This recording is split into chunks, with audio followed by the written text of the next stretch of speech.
Welcome to Travel Isn't Expensive, You Are. I'd like to revamp this to make real short content that is just directed specifically at saving you money at traveling. I spent a bunch of time today researching a trip to go down to see family in Raleigh, North Carolina, and I was on there for so long going through, and although I couldn't find the exact right flight that I wanted to, it's mostly because it's a really busy time, I was realizing that this is a really, really good... So here it is.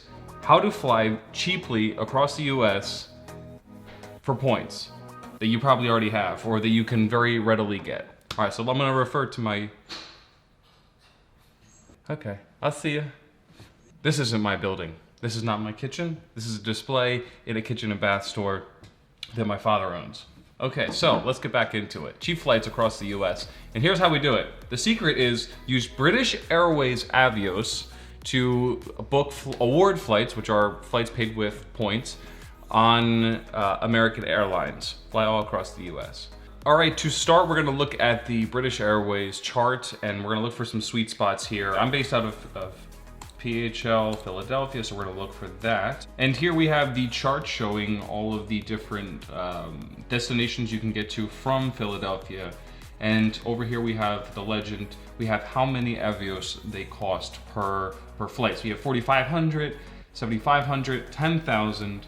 We don't have any 4,500s. So the ones I always pay attention to, since it's like the best value for me, are the 7,500 ones. So look at all these areas you can fly to for just 7,500 Avios one way. So it's 15,000 round trip. Not bad, since these points are easy to get, as we're gonna get to.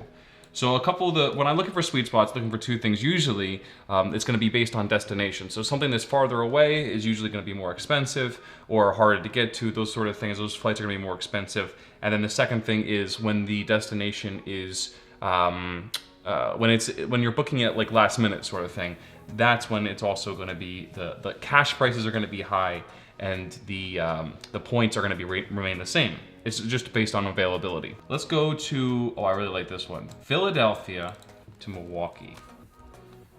Check this out. We're gonna do the same dates.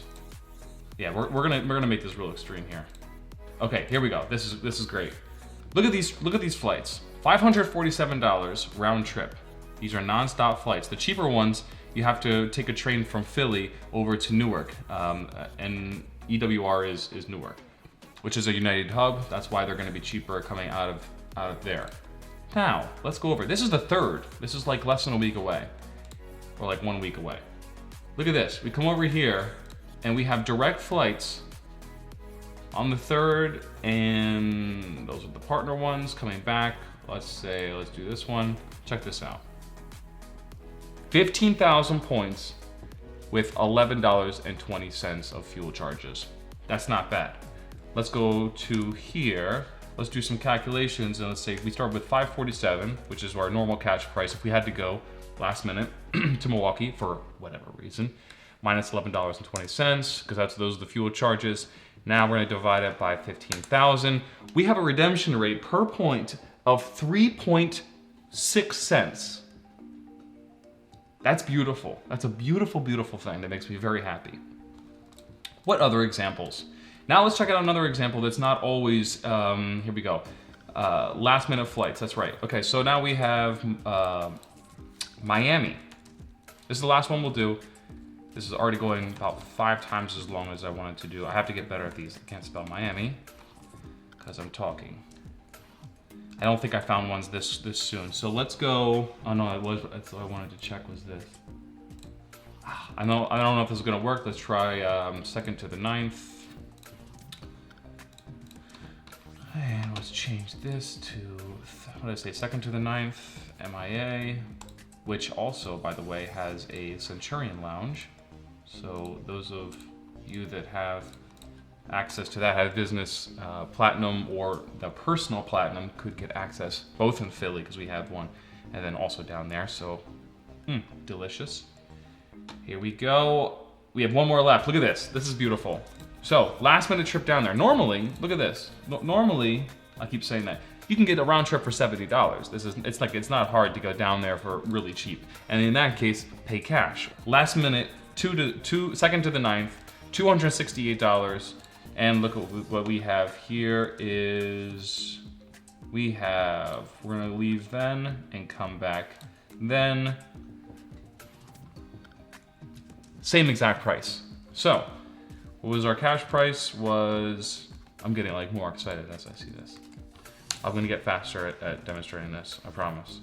268 minus 11.2 divided by the number of points that we are using, 1.7, not bad at all. So if I was using the Chase, if I had the CSR, which unlocks a 1.5 point redemption, 1.5 cents per point redemption towards flights, the best I'm gonna get is 1.5, and this is 1.7. You can choose not just the cheapest option that's at 6 a.m., but you can go at 4 p.m. You can go at whatever time, as long as there is availability. And also business class is really cheap too. Check this out. Want to do business class? Treat yourself a little bit. It's a super short flight, probably a waste of points. For only 7,500 more, the cost of one, it's double the cost. So when one way is 7,500, a business is 15,000. You can go business class one way. And if you want to do both business class, it'll be 30,000, obviously, because we can all do basic math. Let's go back to what we were talking about. Okay, all that's great, but how do we get British Airways Avios?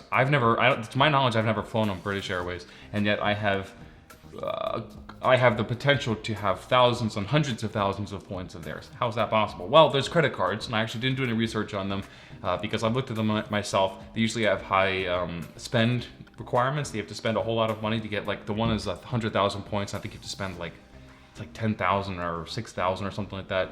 It's higher than my usual, and it's not something that's going to be attainable for me right now. And there's other ways of getting the points because they are a transfer partner for Chase and Amex and Starwood, SPG, but people don't usually have those points.